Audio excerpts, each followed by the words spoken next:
네, 문재인 대통령이 청와대 인사수석을 포함해서 법제처장, 국세청장에 대한 인사를 단행했습니다. 서훈, 양정철 두 사람의 만남을 놓고 야당의 파상 공세가 이어지고 있습니다. 동석했던 기자는 총선 얘기는 없었다고 밝혔습니다. 한미 정상간 통화 내용이 유출된 것과 관련해 문재인 대통령이 오늘 변명의 여지가 없다, 공직기강을 바로 세우는 계기로 삼겠다며 국민께 사과한다고 말했습니다. 자유한국당에 대해선 적어도 국가 운영 문제만큼은 기본과 상식을 지켜달라며 유감을 표시했습니다. 관련 조사를 벌인 외교부는 강효상 의원을 고발하기로 했고 한국당은 강경화 외교부 장관의 책임을 거론했습니다. 오늘 정치와 호장용 시작해 보겠습니다. 강병원 더불어민주당 의원, 김정재 자유한국당 의원 두 분 나오셨습니다. 어서 오십시오. 네, 안녕하세요. 네, 반갑습니다. 오늘 얘기할 것들이 좀 꽤 있습니다. 먼저 시작할 것은 인사 문제입니다. 이게 뭐 조금 갑작스럽다라는 생각도 좀 들었는데 어쨌든 중요한 자리가 인사 교체가 됐습니다. 전체적으로 평가를 좀 해주신다면요.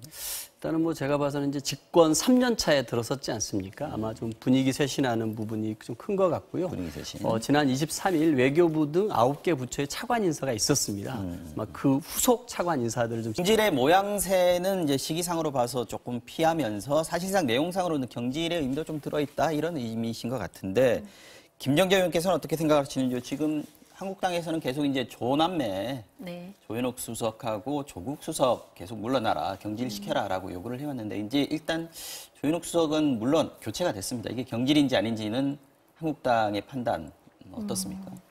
네, 반쪽짜리가 돼버렸죠. 예, 그리고 그야말로 조국에 대해서 무한 애정을 보여주는 그런 이번에 그 인사였다. 조현옥 수석이 물러난 것보다 조국 수석이 남았다. 수석을, 그렇죠. 조국 수석은 뭐 거죠? 당연히 조조 라인 또 조남매에 대한 여론이 굉장히 안 좋았습니다. 네. 뭐 다 아시다시피 그 소위 말하면 차관급 중도 사태가 검증이 실패함으로써 11명이 내려갔고요. 네. 또 우리 그 청문회 보고서 채택을 하지 않았는데도 15명이나 국회를 무시하고 임명을 강행을 했습니다. 그러니까 이 모든 사실 인사 책임에 대해서 누군가 책임을 져야 되거든요. 네. 통상 그러면은 인사에 대해서 최종적인 책임이 있는 뭐 대통령이 그만둘 수는 없지 않습니까? 그래서 조국 수석이 당연히 그만뒀어야 하는 건데 끝까지 버티는 건지 아니면 대통령의 사랑이 너무나 큰지 이번에도 조국 수석은 살아남았습니다. 네. 그래서 제가 보니까 최장수 참모가 될 것 같고요. 네.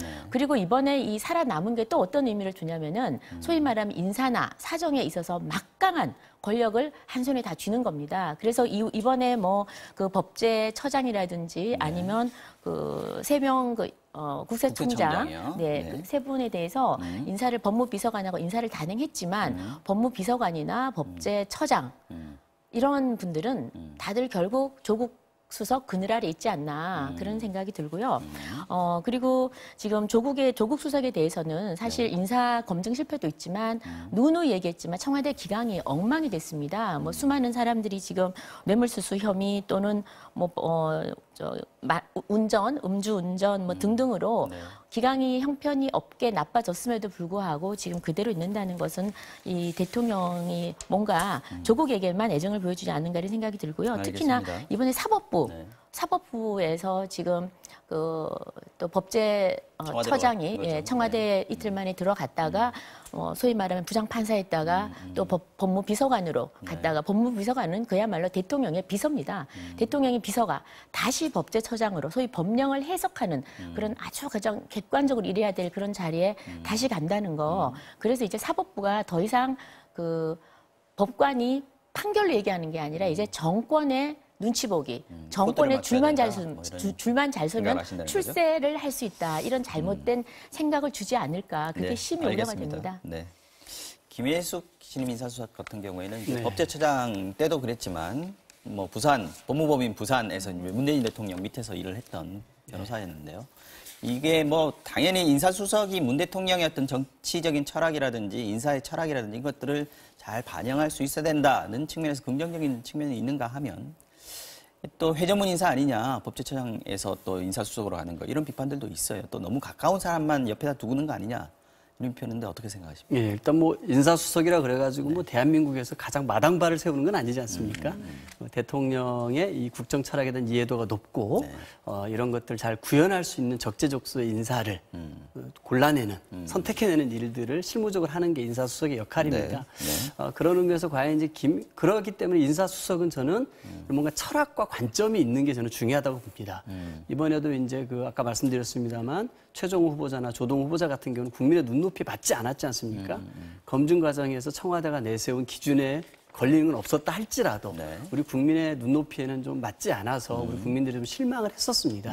저는 그렇기 때문에 그 인사수석이라는 자리는 그렇게 대통령의 국정 철학과 이 이해도가 높은 사람이 가서 그 일을 제대로 해낼 수 있는 국민의 눈높이에 맞는 인사를 만들어내는 찾아내는 게 가장 중요하다고 생각을 합니다. 그런 의미에서 이제 김혜숙 그 인사수석 같은 경우는 노동인권 변호사로서 오랫동안 우리 사회 여성과 노동자와 약자들을 위해서 헌신해왔던 변호사입니다. 저는 그런 의미에서 우리 국민들께서 우려하시는 눈높이에 벗어난 인사들을 선택해서 대통령께 올리는 일은 안 하시지 않겠느냐라고 생각이 들고 특히나 참모 같은 경우는 대통령의 국정 철학과 방향에 대한 이해도가 높아야 하기 때문에 저는 뭐 일각에서 우려하는 그런 문제보다는 오히려 대통령께서 집권 중반기에 뭔가 본인이 생각하시는 국정 과제들에 대한 어떤 성과를 내는 게 굉장히 중요한 때가 되지 않았습니까? 이런 성과를 내고 개혁을 드라이브하는 데 뒷받침할 수 있는 참모진을 선택하신 것이 아닌가 이렇게 평가하고 싶습니다. 청와대로서는 이제 분위기 쇄신, 아까 강 의원님도 말씀하셨습니다만 분위기 쇄신을 좀 바라고 있는 것 같은데 아까 민경욱 대변인 논평도 봤습니다만은 번지수를 잘못 찾아도 한참 잘못 찾았다 이렇게 얘기했거든요. 왜 그렇게 생각하시는 건지요, 자유한국당은? 네. 근데 저는 그 방금 강병원 의원님 말씀하신 대로 대통령이 되면 함께 일할 참모들은 저는 좀 국정 철학도 맞아야 된다고 생각을 하고요. 저는 코드 인사도 할 수 있다고 봅니다. 함께 일하기 때문에 같이 책임을 지면 되는 겁니다. 국민에 대해서도 심판을 선거를 통해서 받기 때문에 그러나 그 이제 전제 조건이 뭐냐면 회전문 인사도 사실상은 할 수 있습니다. 단 능력이 있으면 그러면 되는데 이제 문제는 저희가 보통 뭐 인사를 이렇게 모든 정권에서 회전문 인사다, 코드 인사다, 뭐 낙하산 인사다 이런 비판이 있는데 굉장히 사실은 이런 비판도 어떻게 생각하면 조금 식상할 수도 있습니다. 그래서 저희가 좀 내면을 들여다봐야 되는 거죠. 그래서 이번 같은 경우에는 저는 그 아까 조금 전에도 말씀드렸다시피 지금 김혜수 그 이 법제처장은 제가 좀 곤란한 게 사실은 저희 뭐 동문 후배기도 하고 그런데 아주 능력이 있다고 저는 믿고 싶습니다. 믿고 싶은데 이제 문제는 지난 법제처장으로서 일하면서의 그 행태를 봤을 때 이 법령을 해석하는 자리 아주 중요한 자리입니다. 그런데 그 법령을 해석했던 사례들을 보면 그 소위 말하면 국회가 그 비준을 요구했던 평양 공동선언 이것을 판문점 선언의 후속이다 이래서 국회 비준이 필요 없다라고 그 청와대에 법제처에서 내렸었죠. 청와대와 같이 맞춰서 청와대 맞춤형 해석을 해줬습니다. 그리고 또 아시다시피 이희호 여사님 그 15년간 경호한 이후에 이제 경호 시기가 끝났다 이랬는데도 계속할 수 있다라고 또 청와대 맞춤형 법령 해석을 해줬습니다. 그래서 저는 법만큼은 이렇게 청와대와 대통령의 이심전심 법령 해석을 해서는 안 된다. 그렇게 생각을 합니다. 그래서 국정 철학 다 좋습니다. 함께 27년 같이 일한 밑에 소위 이제 우리 새끼 변호사 그러죠. 같이 일한 그 변호사 같은 법률 사무소에서 일했던 사람인데 오히려 이런 사람은 이런 자리에 쓰지 않고 바깥에 놔두는 게 더 맞지 않나라는 그런 생각이 들고요. 알겠습니다. 그다음에 그 뭐 아까 번지수가 틀렸다 그러는데 아마 그 부분은 그 가까이에 있는 자기 가까이 있는 사람을 쓰고 또 서로 자리를 막 교체하고 이런 건 좀 피해야 되지 않았나 그런 뜻에서 말한 것 같습니다. 네. 다음 이야기로 좀 넘어가 보겠습니다. 지금 또 화제가 되고 있는 것이 양정철 민주연구원장하고 또 서훈 국정원장하고 두 사람이 이제 저녁 때 만났다라는 부분입니다. 지금 야당에서는 총선 개입이라고 이제 관건 선거가 시작됐다 이렇게 맹공을 퍼붓고 있는데 어제 이제 뭐 저도 좀 말씀드리기 조금 어색하긴 합니다만 저희 선배잖아요. 김연경 MBC 기자가 통일방송 추인단장이 입장을 밝혔는데 뭐 간단하게 얘기하면 4시간 동안 얘기가 길어졌지만 총선 얘기는 없었다는 거 아니겠습니까? 지극히 사적인 만남이었다 이걸 좀 강조하신 것 같은데 어떻게 보십니까? 저는 뭐 그 김연경 기자가 거기 있었기 때문에 더욱더 총선 얘기 이런 건 불가능했을 겁니다.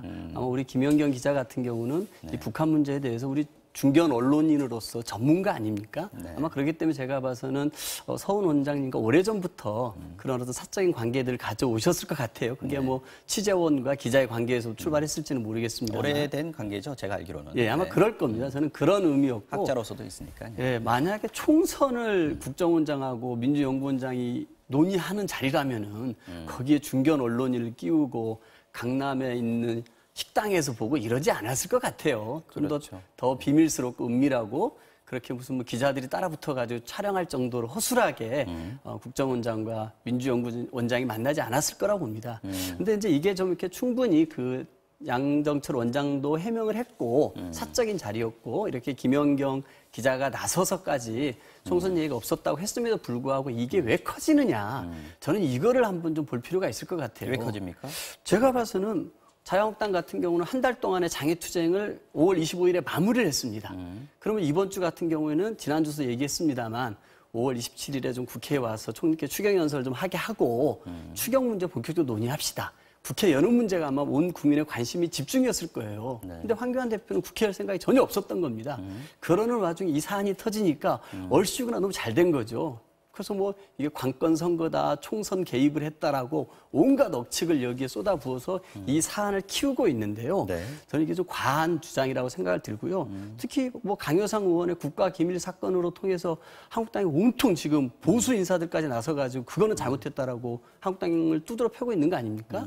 그래서 이런 부분들에 관해서 좀 반성을 해야 되고 또 그러니까 민생국회에 대해서 관심이 집중돼야 할 시기에 이거를 회피하기 위해서 알겠습니다. 오히려 이거를 끊임없이 키우지 않나 싶습니다. 알겠습니다.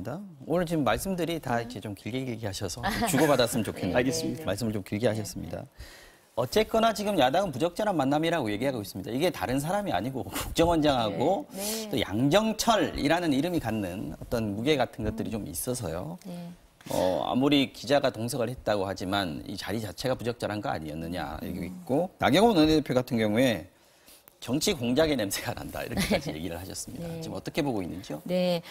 먼저 지금 그 국회 정상화는 다 바라는 겁니다. 이거 국회 정상화를 막기 위해서 이거 키운다 그러면요. 사실은 민주당이 더 지금 안 열려고 그래요. 왜냐하면 강효상 의원 지금 이번에 그 뭐 기밀, 사실 은 기밀이 아닙니다. 제가 봐서는 조금 이따 하겠지만, 근데 이걸 지금 막 키우고 있는 거예요. 지금 도대체 정부 결국 국정의 마지막 책임은 정부 여당이 지는 겁니다. 어떻게든 열도록 해야죠. 양보를 하든 설득을 하든. 뭐 정말 울든 어떻게 해서 열어야 되는 겁니다. 그런데 강효상 의원 사건이 터지니까 마구 키우는 거예요. 그러고 이 사건이 터진 거예요. 이게 오히려 국회 정상화를 이게 오히려 안 하려고 하는 거 아니냐? 그러니까 저는 그런 이것 때문에 안 한 이거 우리가 뭐 이렇게 만나라고 부추긴 것도 아니고요. 알겠습니다. 자, 이거 한마디로 얘기하면 그야말로 상식적 수준에서 아까 말씀하셨지만 이건 부적절한 만남입니다. 그리고 지금 국정원이 이제 정말 선거 개입하는데 본격적으로 나서는 것 아니냐. 국정원장이 어떤 사람입니까? 그리고 양정철이 어떤 사람입니까? 양정철은 본인은 뭐 사인이다, 공인이 아니다 그러는데 이번 이 선거가 문재인 대통령 선거 당선시켜 놓고 바로 나에게 잊혀질 권리를 달라 이러면서 해외로 갔습니다. 대통령을 위해서 해외로까지 가서 2년 있다가 지금 돌아왔습니다. 돌아온 일성이 뭐냐면은 정권 교체 완성을 위해서는 내년 총선에 승리를 해야 된다. 그리고 이 민주연구원장이죠. 민주연구원장이 임명되면서 총선을 총괄한다라는 거는 이미 모든 사람이 알고 있는 주지의 사실입니다. 그리고 이 민주연구원을 총선의 병참 기지로 만들겠다고 그랬어요. 있을 수도 없는 얘기인데 아무튼 뭐 그 정도로 지금 모든 거에 선거를 위해서 지금 왔고 또 선거를 위해서 지금 모든 일을 행보가 모든 게 선거에 맞춰져 있습니다. 이때 때마침 국정원 원장을 만난 거죠. 국정원은 또 그냥 국정원이 아닙니다. 지금 이전 정부에서도 국정원이 정치 개입, 선거 개입을 했다고 해서 지금 줄줄이 감옥을 가고 재판을 받고 있는 그런 상황입니다. 정말 조심해야죠. 만나서는 안 되죠. 그런데 지금 이 두 사람이 만난 겁니다. 부적절하고요. 오죽했으면은 지금 민주당에서 의원님들이 사고 쳤다고 했습니다. 양정철이 사고 쳤네.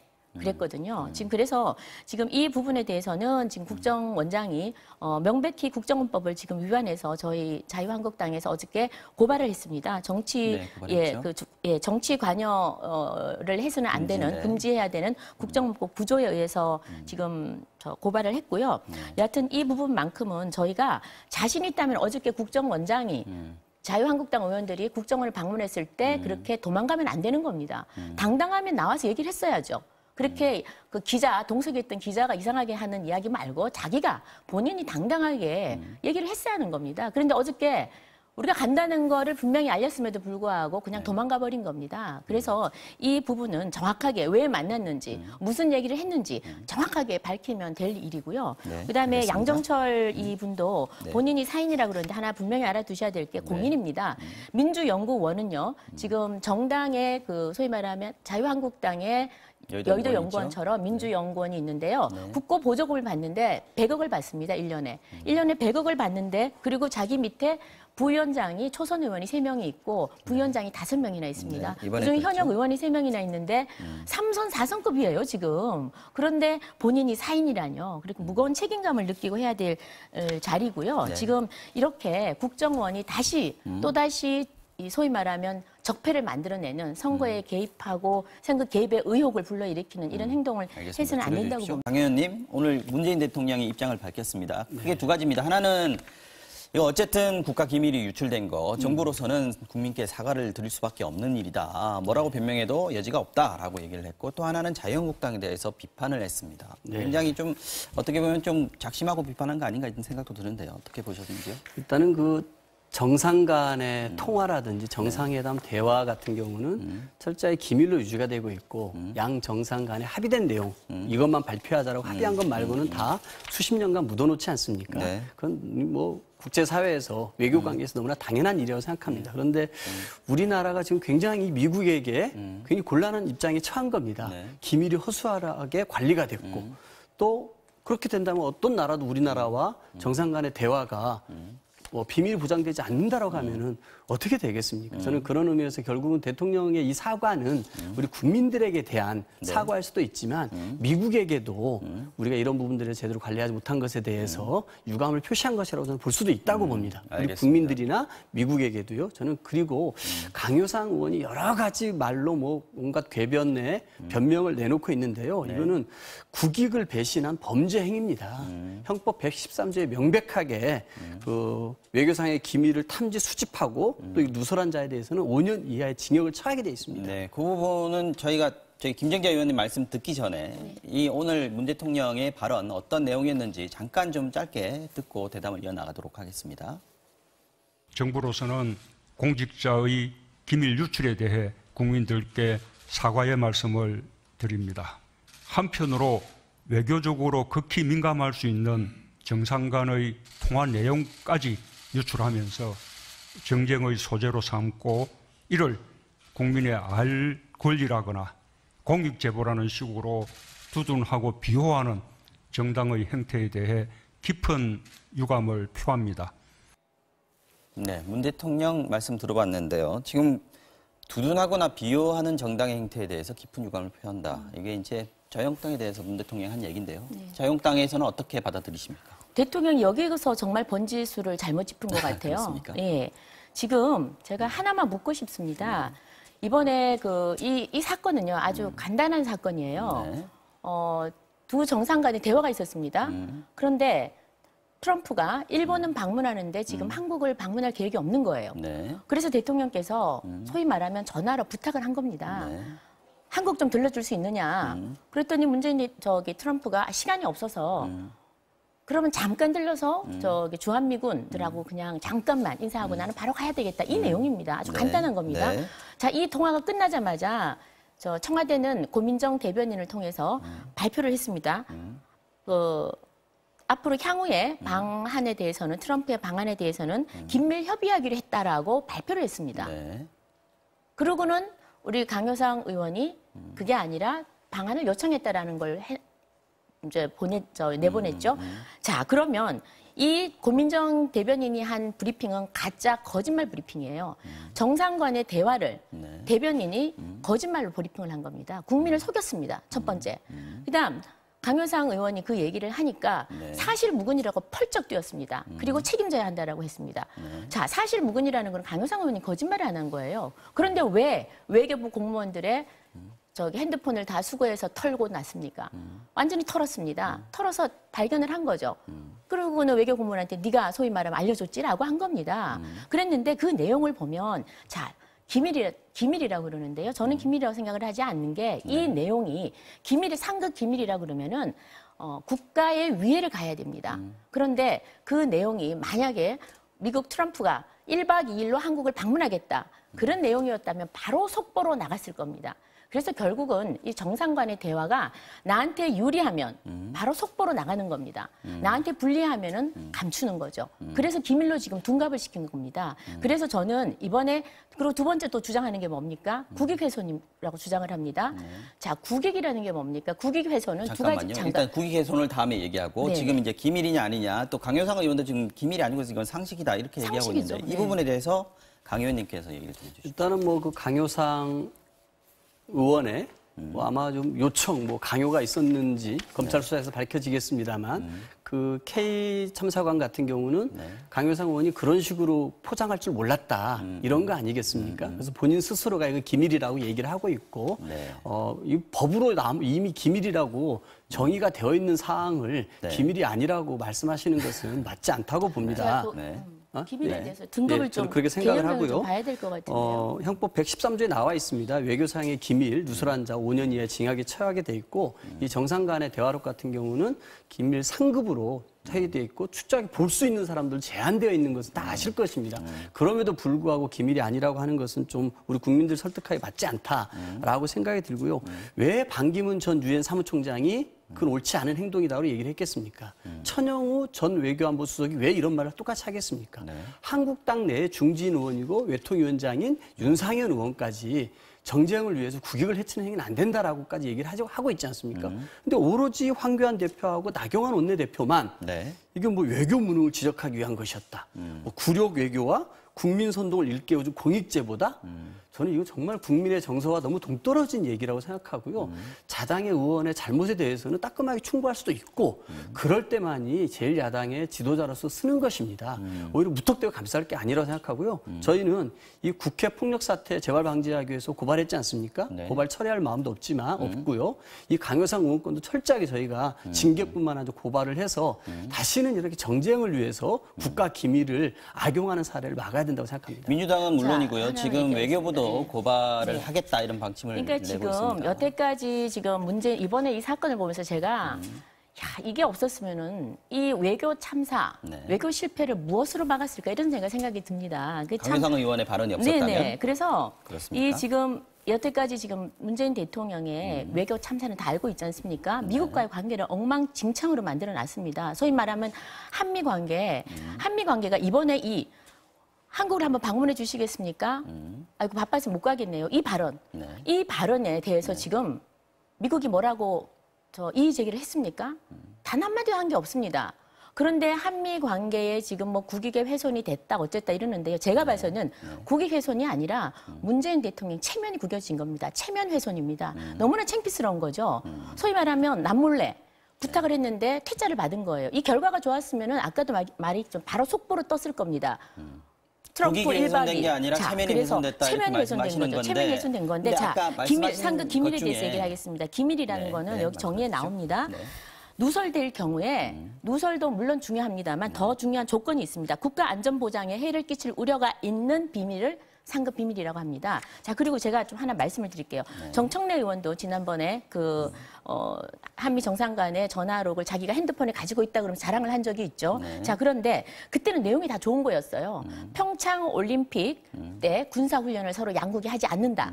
그다음 두 번째는 문재인 대통령을 트럼프가 100% 지지한다. 이런 내용이었어요. 좋은 내용이었습니다. 그런 내용은 마구 얘기를 해도 국가기밀이 아닌지. 자, 결국은 국가기밀의 지금 기준이 통화 내용의 국가기밀의 기준이 나한테 문재인 정부에 유리하면은 청와대가 근데 공개한 거 아니었나요, 내용이? 아니 그러니까요. 공개를 지금도 엉터리로 한 거 아닙니까? 고민정이 정청래 의원이 그러니까 정청래 의원이 했는데 문제는 그럼에도 불구하고 그 원본 로데이터를 본인이 내 핸드폰에 있다라고 하는 거 그럼 어떤 식으로 나갔단 말입니까? 로데이터 공개를 하지 않았기 때문에 그게 실제 그러니까 있었는지 그런 식의 방송이 거고요. 그렇게 뭐 뻥이든 뭐든 뭐 뻥일 수도 있겠죠. 그럼 조사 좀 해야 된다. 그럼 뻥은 조사 안 해도 되는 겁니까? 자, 그래서 제가 지금 좀 드리고 싶은 말씀이 국익훼손 자꾸 얘기하시는데요. 미국 아무 말 안 합니다. 진짜로 국익훼손은 언제 됐냐면은 지금 한미 관계가 바닥입니다. 그것은 다 아시겠지만 하노이 회담 결렬 이후에 소위 말하면 미국은 제재를 가자. 한국은 뭐라 그랬습니까? 남북 협력 개소하자. 이렇게 엇박자 내고 지금 미국하고 한국은 서로가 지금 거의 다른 길을 가고 있다 할 정도로 나빠졌습니다. 그것을 반성해야지 지금 이번 이 간단한 대화 하나 가지고 물 만난 고기처럼 뭔가 하나 잡은 것처럼 이렇게 침소봉대하는 것도 맞지 않고요. 알겠습니다. 그 또 하나 제가 강병원 의원님한테 얘기 드릴 게 있어요. 지금 계속해서 하시는 말씀이 빠른 기회를 넘겨드려야 됩니다. 아니, 그 우리 당 의원님들 고소고발 취하 절대 할 수 없다 이러시는데요. 절대 해달라고 한 적이 단 한 번도 없으니까 더 이상 강조 안 하셔도 됩니다. 자, 국익 훼손 미국이 아무 말 하지 않는데 무슨 국익 훼손이냐. 오히려 국익 훼손을 하고 있는 거 지금 현재 한미 관계를 이 정도까지 떨어뜨린 데 문제가 있다. 그래서 아마 조기구 장관에 대해서 책임론을 꺼내는 것 같은데 이 부분에 대해서 말씀해 주시죠. 아까 말씀드렸지만 정상 간의 통화나 회담, 대화 내용은 발표하기로 합의한 것 말고는 다 묻는 겁니다. 수십 년을 묻는 겁니다. 만약에 우리가 그 강효상 의원이 통화로 유출했다 그래가지고 미국이 또 여기서 언급한다? 라고 하면 미국은 또 우리에게 큰 신뢰를 범하는 겁니다. 저는 그렇기 때문에 오늘 대통령께 사과하셨다는 거의 의미를 저는 잘 새겨봐야 한다고 생각합니다. 정말 이런 정상 간의 통화록이 유출됐다는 것 자체로 대통령께서는 국민들께도 죄송하지만 미국에게도 미안한 겁니다. 이런 일이 있어서는 안 되기 때문에 한국당 같은 경우 이런 일들을 계속해서 범해왔습니다. 지난 12년에는 남북 정상회담 대화록을 가지고서 총선 때 흔들어서 북풍을 또 일으키려고 써먹지 않았습니까?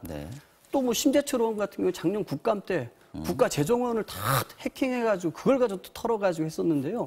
뭔가 정쟁의 소재거리만 있다 그러면은 불법도 서슴지 않고 이 한미 동맹을 깨는 신뢰를 무너뜨리는 일도 서슴지 않고 있는 겁니다. 지금 정부 같은 경우는 한반도 평화와 비핵화라는 문제 가지고서 엄청난 외교적 노력을 하고 있습니다. 이 과정에서 한국당이 맨날 하는 얘기가 뭐냐면은 미국과 우리나라에서 단 하나의 다른 소리만 나와도 한미 동맹이 금 갔다, 벌어졌다, 심각한 문제가 있다 항상 공격을 하고 있습니다. 그런 의미에서 우리 정부가 끊임없이 미국과 대화하려고 하고 미국의 트럼프 대통령을 우리가 모시든 우리가 가든 정상회담을 추진하는 것은 하노이 회담 결렬이 굉장히 중요한 겁니다. 이런 정부의 노력에 대해서 오히려 뭔가 폄훼하기 위해서 뭔가 정상회담 대화록을 유출해서 흔드는 것은 정말 이건 국익을 배신하는 범죄 행위다라고 다시 한번 강조하고 싶습니다. 저 두 가지만 얘기할게요. 지금 국익은 정말 국익은 여야가 같이 챙겨야 되는 거 맞습니다. 그건 분명하고 저 100% 동의를 하고요.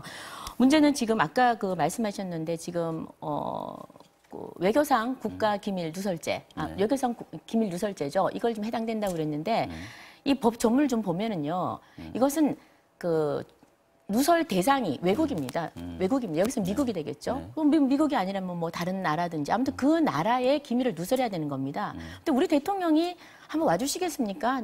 이렇게 한 겁니다. 어쨌든 트럼프 대통령의 동선이 드러난 거 아닌가요? 요청을 할 수도 있고요. 아니 요청을 할 수도 있고 일본 가는 건 이미 다 알고 있으니까 요청을 할 수도 있고 그다음에 또 다음으로 미룰 수도 있는 겁니다. 사실 그렇게 부끄러운 건 아니에요. 그러니까 지금 이게 어떻게 이렇게 저는 확전이 됐는지 저는 좀 의아하거든요, 사실. 충분히 저는 대통령이 요청하는 게 아까 말씀하신 대로 어떻게 해서든 대화를 성사하기 위해서 대통령이 저는 요청할 수 있다고 봅니다.